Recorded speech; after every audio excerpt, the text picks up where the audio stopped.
Hay un tipo de miedo del que casi nadie habla con honestidad. No es el miedo a la oscuridad, no es el miedo a perder dinero, ni siquiera es el miedo al fracaso. Es un miedo más silencioso, más cotidiano, más humillante. El miedo a los demás, el miedo a hablar y sentir que te van a juzgar. El miedo a caminar y pensar que todos te están mirando. El miedo a opinar y que se rían. El miedo a mostrarte como eres. El miedo a ser torpe, insuficiente, raro, débil. El miedo a no encajar. Y lo peor de ese miedo es que no siempre se ve desde afuera. Puedes sonreír y seguir con tu vida. Puedes ir al trabajo, responder mensajes, subir historias, saludar con educación. Y aún así, por dentro, vivir como un prisionero. Eso le pasaba a Julián. Tenía 29 años, trabajaba en una agencia de diseño digital y si alguien lo veía desde afuera, diría que era un hombre normal, responsable, tranquilo, incluso inteligente. Pero Julián llevaba años librando una guerra invisible. Le aterraba la mirada ajena antes de entrar a una reunión. Ensayaba mentalmente lo que iba a decir unas 20 veces. Cuando caminaba por una calle concurrida, sentía que todos notaban su forma de andar. Si cometía un error pequeño, lo revivía por noches enteras. Si alguien tardaba en responderle un mensaje, imaginaba que había dicho algo tonto. Si en una conversación grupal nadie reaccionaba a su comentario, sentía que había quedado como un idiota. No vivía la vida. La evaluaba, la corregía, la sospechaba. Cada gesto suyo tenía un jurado imaginario. Un jueves por la noche, después de una presentación especialmente incómoda en la oficina, Julián volvió a su departamento sintiéndose derrotado. Había hablado apenas 2 minutos frente a su equipo, pero al terminar tenía las manos heladas, la garganta seca y la certeza de que todos lo habían visto inseguro. Se dejó caer en el sofá, tomó el celular y, como siempre, empezó a castigarse. ¿Por qué hablaste así? ¿Por qué dudaste? ¿Por qué pusiste esa cara? Seguro todos se dieron cuenta. Seguro creen que no sirves. Y entonces ocurrió algo que parecía insignificante, pero que cambió el rumbo de su vida. Cortó la luz en el edificio. El departamento quedó a oscuras, sin internet, sin distracciones, sin escape. Con fastidio, bajó a la calle para caminar un rato mientras volvía la electricidad. A 2 cuadras de su edificio encontró una librería vieja, de esas que parecen resistirse a desaparecer. La luz, amarilla de adentro, seguía encendida con un generador pequeño, y en la vitrina había un cartel medio torcido que decía: Filosofía para tiempos difíciles. Julián se rió con ironía. Claro, pensó, justo lo que necesito. Un filósofo muerto diciéndome cómo respirar. Pero entró, tal vez por aburrimiento, tal vez por cansancio, tal vez porque cuando uno ya no sabe qué hacer consigo mismo, empieza a entrar en lugares raros. La librería olía a papel antiguo y café frío. Detrás del mostrador había un hombre mayor, de barba corta, lentes redondos y una calma extraña, como si el apuro del mundo ya no tuviera jurisdicción sobre él. ¿Buscas algo en particular?, preguntó. Julián dudó un segundo y luego respondió con una sinceridad que ni él esperaba. Sí, quiero dejar de sentir miedo de la gente. El hombre lo miró sin sorpresa, como si hubiera escuchado esa frase cientos de veces. Entonces no buscas un libro, dijo. Buscas una frontera, la que separa lo que depende de mí nomás en ti, de lo que no depende de ti. Julián frunció el ceño. Eso suena bonito, pero no me ayuda mucho. El hombre sonrió apenas y tomó un libro del estante. Epicteto, dijo, nació esclavo. Y aún así entendió algo que muchos libres nunca entienden. Hay cosas que controlas y cosas que no. Tus juicios, tus decisiones, tu actitud. Eso sí te pertenece. La opinión de los demás, su aprobación, su humor, su interpretación de ti. Eso jamás fue tuyo. Julián tomó el libro, lo hojeó sin demasiado entusiasmo y preguntó: ¿y se supone que eso me quite el miedo? No de inmediato, respondió el hombre, pero sí puede quitarle alimento. Aquella frase se le quedó clavada. Quitarle alimento al miedo. Porque Julián empezó a verlo. Su miedo no era una fuerza misteriosa. Era un fuego que él mismo alimentaba todos los días. Lo alimentaba intentando gustarle a todos. Lo alimentaba interpretando cada silencio como un rechazo. Lo alimentaba exigiéndose perfección. Lo alimentaba creyendo que su valor dependía de la reacción ajena. Compró el libro. Luego, otro de Marco Aurelio. Y otro de Séneca. Esa noche volvió a su departamento con la luz ya restablecida, pero con una inquietud nueva. Durante los días siguientes comenzó a leer en los trayectos al trabajo, en la hora del almuerzo, antes de dormir. No entendía todo. Algunas frases le parecían demasiado antiguas, demasiado severas, pero entre páginas y páginas empezó a encontrar algo que no esperaba. Claridad. Epicteto le enseñó que sufría más por lo que imaginaba que por lo que ocurría.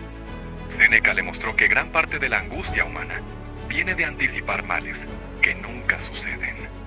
Marco Aurelio le recordó que la vida es corta para desperdiciarla viviendo según la cabeza de otros. Pero hubo una idea que lo golpeó como una verdad incómoda.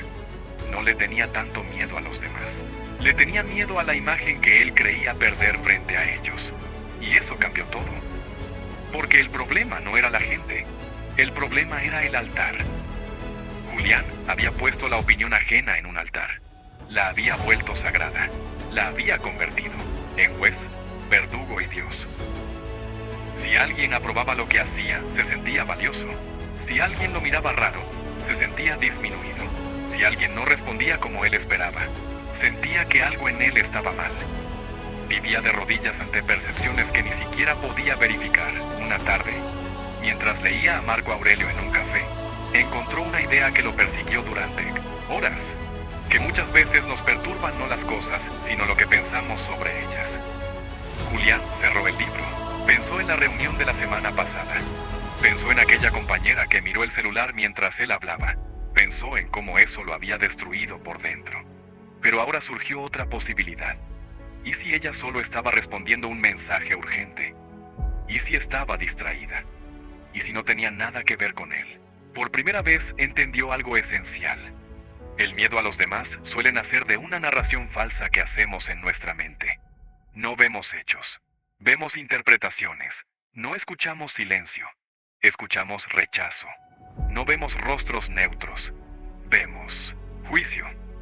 No enfrentamos personas. Enfrentamos fantasmas creados por nuestra inseguridad. Sin embargo, leer no bastaba. La filosofía que no baja al cuerpo se queda en decoración intelectual. Y Julián lo supo cuando llegó la siguiente prueba. El director de la agencia anunció que cada miembro del equipo tendría que presentar una propuesta nueva frente a un cliente importante. No era opcional, no podía esconderse, no podía delegarlo. Cuando escuchó la noticia, sintió el mismo viejo terremoto por dentro. El corazón acelerado, el estómago cerrado, la mente disparando tragedias. Te vas a trabar. Te van a notar nervioso. Harás el ridículo. Van a perder la confianza en ti. Esa noche estuvo a punto de cancelar todo con una excusa médica. Estuvo a un mensaje de huir. Pero recordó algo que había leído de los estoicos. No puedes volverte valiente evitando lo que temes. La valentía no aparece antes del acto. Aparece durante él. También recordó a Sócrates, no al Sócrates solemne de nietos en los libros escolares, sino al hombre que prefirió morir antes que traicionarse a sí mismo. Un hombre que entendió que es mejor padecer la desaprobación del mundo que vivir en contradicción con el alma. Julián pensó, estoy intentando ser aprobado por gente que ni siquiera piensa en mí tanto como yo creo, y para lograrlo, me estoy abandonando yo. Y por primera vez esa idea le dio vergüenza. No una vergüenza tóxica, una vergüenza reveladora. La vergüenza de descubrir que estaba viviendo demasiado pequeño. Así que hizo algo distinto. No ensayó para impresionar. Ensayó para ser claro. No intentó verse perfecto. Intentó ser útil. No se preguntó, ¿qué pensarán de mí? Se preguntó, ¿qué necesita escuchar esta gente? Ese cambio parece mínimo, pero es gigantesco. Porque cuando tu atención deja de estar puesta en tu imagen y se pone en tu propósito, el miedo pierde gran parte de su fuerza. El día de la presentación llegó. Julián entró a la sala sintiendo nervios, sí, porque la filosofía no convierte a nadie en piedra. El estoicismo no elimina las emociones, Enseña a no obedecerlas ciegamente. Tenía la respiración corta, las manos tensas, la mente alerta, pero antes de empezar, recordó en silencio la frontera del librero. Hay cosas que dependen de mí, y cosas que no. Depende de mí hablar con honestidad. Depende de mí prepararme. Depende de mí mantener la dignidad. No depende de mí gustarles a todos. No depende de mí controlar sus gestos. No depende de mí entrar en sus cabezas. Entonces habló. Su voz no salió perfecta. En un momento tuvo que mirar sus notas. Hubo una frase que no le quedó tan elegante como había imaginado, y no pasó nada. Nadie se rió, nadie lo humilló. El mundo no se abrió bajo sus pies. El cliente hizo preguntas. Él respondió algunas bien, otras con dudas razonables. La reunión terminó. Y aunque no fue una escena gloriosa de película, para Julián fue un triunfo inmenso, porque había cruzado un territorio interior. Había descubierto que el miedo crece en la anticipación, pero se encoge en la experiencia. Salió de la sala y, en lugar de revisar obsesivamente cada segundo, fue al baño. Se miró al espejo y dijo algo simple. No fue perfecto, pero fui yo, y eso era nuevo, muy nuevo. Durante las semanas siguientes, decidió convertir esa pequeña victoria en una práctica, porque entendió otra cosa que los antiguos sabían bien. Uno no se transforma por una gran revelación aislada, sino por hábitos repetidos. Zenón, fundador del estoicismo, enseñaba que el carácter se construye, no aparece por magia, se forma como se forma un camino, paso tras paso, elección tras elección. Entonces Julián empezó a entrenarse. Se obligó a hacer pequeñas acciones incómodas. Preguntar una dirección aunque supiera usar el mapa. Hacer una llamada en vez de esconderse tras mensajes. Dar su opinión en reuniones. Mirar a la gente a los ojos al hablar. Aceptar no caerle bien a todos. Permitirse silencio sin llenarlos. Con ansiedad, decir no sé cuando no sabía. Y sobre todo, dejar de corregirse por existir. No fue lineal. Hubo días malos. Días en que una mirada le afectaba demasiado. Días en que se sentía ridículo por cosas mínimas. Días en que el viejo personaje regresaba. El que quería caer bien, no incomodar, no equivocarse jamás. Pero entonces aparecía Séneca en su memoria. Casi como una voz firme diciéndole que quien teme demasiado el juicio ajeno termina entregando su libertad. Y Julián empezó a entender que la libertad no era hacer lo que quisiera. La libertad era no ser gobernado por cada opinión, cada gesto y cada posible rechazo. Un sábado por la tarde volvió a la librería, el hombre del mostrador. Levantó la vista y sonrió como si supiera por qué había regresado. ¿Funcionó?, preguntó. Julián se quedó pensando. No sé si funcionó del todo, respondió. Pero ya no siento que el miedo sea dueño de la casa. El librero asintió. Eso es bastante. Julián apoyó los antebrazos en el mostrador. Hay algo que todavía no entiendo. ¿Cómo dejo de necesitar la aprobación? El hombre tardó en responder. Luego dijo, tal vez no se trata de dejar de quererla. Somos humanos. A todos nos gusta ser aceptados. El problema empieza cuando la aprobación deja de ser un regalo y se convierte en alimento. Cuando crees que, sin ella, te desmoronas. Julián bajó la mirada. ¿Y entonces qué hago? Construyes una vida interior más fuerte que el ruido exterior. ¿Cómo? Con verdad, con criterio, con disciplina, con conciencia de tu propia mortalidad. Julián levantó la vista, desconcertado. Eso sonó un poco oscuro. El hombre soltó una risa breve. Marco Aurelio se recordaba todos los días que iba a morir. No para deprimirse, para no desperdiciar la vida en tonterías. Dime algo. Si supieras con certeza que te quedan pocos años, ¿de verdad querrías gastarlos intentando parecer impecable ante desconocidos? Esa pregunta cayó como una piedra en agua quieta. Julián no respondió, porque sabía la respuesta. No quería. No quería seguir posponiendo su voz. No quería seguir editando su personalidad para no incomodar. No quería seguir temiendo quedar mal en una vida que pasa rápido. No quería mirar atrás a los 50, a los 60, y descubrir que había vivido según un tribunal imaginario. Esa noche caminó durante horas. Vio gente riendo en terrazas, parejas discutiendo, un repartidor, pedaleando a toda velocidad. Un músico callejero afinando una guitarra. Una mujer hablando sola por audífonos. Un adolescente practicando trucos absurdos con una patineta frente a todos. Y entonces, entendió una verdad extraña y liberadora.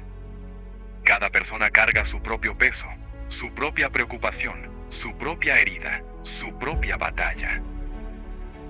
La mayoría no está tan pendiente de ti como crees, y quienes sí te juzgan con dureza, muchas veces hablan más de sus propias cadenas que de tu valor. Eso no significa que el juicio ajeno no exista. Existe. La crueldad existe. La burla existe. El rechazo existe. Pero los estoicos nunca prometieron un mundo amable. Prometieron algo mejor. Un centro interior desde donde soportarlo sin romperte. Pasaron meses. Julián no se convirtió en el hombre más extrovertido del planeta. No se volvió un orador carismático de pronto. No dejó de sentir nervios nunca más, pero empezó a vivir con otro eje. Cuando sentía miedo antes de hablar, se preguntaba, ¿esto depende de mí? Cuando alguien lo miraba raro, pensaba, eso es suyo. Mi tarea es actuar con dignidad.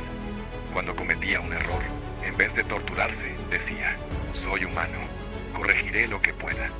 Cuando no agradaba a alguien, recordaba, no nací para ser aprobado universalmente. Y poco a poco, sin darse cuenta, la vida empezó a abrirse. Aceptó proyectos que antes hubiera evitado. Conoció gente sin sobreactuar. Se volvió más sincero, más simple, más presente. Había dejado de actuar como quien pide permiso para existir. Una noche, en una cena con antiguos compañeros de universidad, una amiga le dijo, te noto distinto, como más ligero. Julián sonrió. No dijo que había pasado noches enteras luchando con su mente. No dijo que todavía había días difíciles. No dijo que había necesitado a filósofos muertos para aprender a caminar entre vivos. Solo respondió, creo que ya no estoy intentando gustarle tanto a todo el mundo. La amiga levantó la copa y dijo bromeando, eso suena peligrosamente saludables. Rieron. Y Julián sintió algo que hacía mucho no sentía en medio de otras personas, paz. No la paz de quien controla el entorno, la paz de quien ya no se abandona a sí mismo por miedo. Y quizá ahí estaba la verdadera enseñanza, superar el miedo. A los demás no significa volverte inmune al juicio. No significa que jamás te pondrás nervioso. No significa que dejarás de sentir vergüenza o inseguridad. Significa algo más profundo. Significa recordar que tu valor no está en manos de la multitud. Que la opinión ajena es un viento, no una brújula. Que puedes temblar y aún así actuar. Que puedes ser rechazado y seguir siendo digno. Que puedes equivocarte sin perder tu esencia. Que puedes entrar a una sala, a una conversación, a una vida entera, sin arrodillarte ante la mirada de nadie. Eso fue lo que entendieron los grandes antiguos. Epicteto, que incluso sin libertad externa encontró libertad interior. Séneca, que vio cómo el ser humano sufre más por su imaginación que por los hechos. Marco Aurelio, emperador rodeado de ruido, poder y expectativas, y aún así obsesionado con gobernarse a sí mismo. Sócrates, que prefirió la verdad antes que la comodidad. Zenón, que enseñó a edificar el carácter como quien levanta una ciudad por dentro. Todos de una forma u otra parecían decir lo mismo. No vivas para ser mirado con aprobación. Vive para poder mirarte tú sin vergüenza. Porque al final, cuando se apague el ruido, cuando se termine la reunión, cuando nadie recuerde aquella torpeza que hoy te atormenta, cuando los años pasen y la máscara canse, solo quedará una pregunta, verdadera. ¿Fuiste fiel a ti mismo? ¿O viviste pidiendo permiso? Julián tardó años en empezar a responderla. Pero el día que dejó de temerle tanto a la mirada de los demás, no se volvió perfecto. Se volvió libre. Y tal vez eso también te está esperando a ti. No al otro lado de una vida sin miedo, sino al otro lado de una decisión muy simple, muy antigua, muy difícil y muy humana. Dejar de entregar tu paz a opiniones que nunca te pertenecieron. Si hoy sientes que el juicio de los demás te paraliza, recuerda esto. No estás obligado a conquistar la aprobación del mundo. Solo estás llamado a gobernarte a ti mismo, y quizá el primer paso para vencer ese miedo no sea agradar más, sino dejar por fin de traicionarte para conseguirlo.